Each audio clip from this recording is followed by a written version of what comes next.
Clémentine Célarié est du genre optimiste. L'actrice de 65 ans a révélé dans son livre Les mots défendus en novembre 2021 s'être battue contre un cancer du côlon, que les médecins lui ont trouvé en 2019.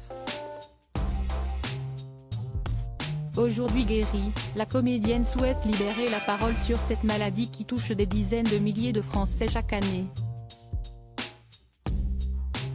La star se retrouve justement à l'affiche de la série Les Randonneuses, dont le premier épisode sera diffusé le 15 mai prochain sur TF1 et pour laquelle elle campe un personnage atteint d'un cancer.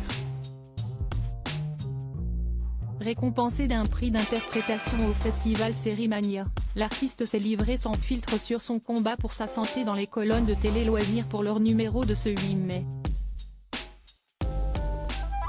J'étais très émue car, le truc de fou, c'est que je suis récompensée pour une série qui parle du cancer alors que j'en ai un et qu'on m'avait déconseillé de le dire. A commencé Clémentine Célarié en évoquant sa récompense. Bien loin d'appliquer les conseils prodigués, l'interprète d'Annie dans 37°2 le matin a décidé de prendre la plume et de dévoiler sa maladie au monde entier. Il faut en parler, ne pas s'enfoncer dans la solitude, prononcer le mot sans tabou. Le cancer, ce n'est pas la mort, c'est le combat, s'est-elle exclamée. Loin de se laisser abattre par la maladie, l'actrice a conclu en indiquant qu'elle aurait adoré pouvoir dire « J'ai eu un cancer, une chimio, mais ça va super, si vous faites ça, les gens vous prennent pour une folle », a-t-elle ajouté. Supérieure à Lara Fabian, Michel Simès, Céline Dion.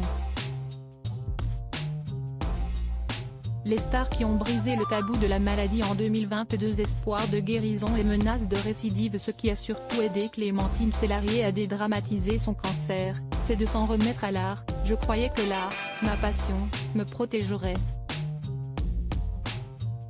Je me disais que cette frénésie de créer allait me préserver, a-t-elle confié à nos confrères. Et d'ajouter, lorsqu'on m'a annoncé que mon cancer du côlon était opérable et que la chimiothérapie serait préventive, j'ai pensé que j'avais de la chance et que j'allais guérir. 4 ans après, l'actrice savoure pleinement sa vie avec cependant une ombre au tableau, une possible récidive de la maladie. Vous avez un casier judiciaire, un casier sanitaire, on pourrait dire. De toute façon, il y a toujours une épée de Damoclès, même après 5 ans, a-t-elle souligné. Raison pour laquelle elle ne prononce jamais le mot rémission.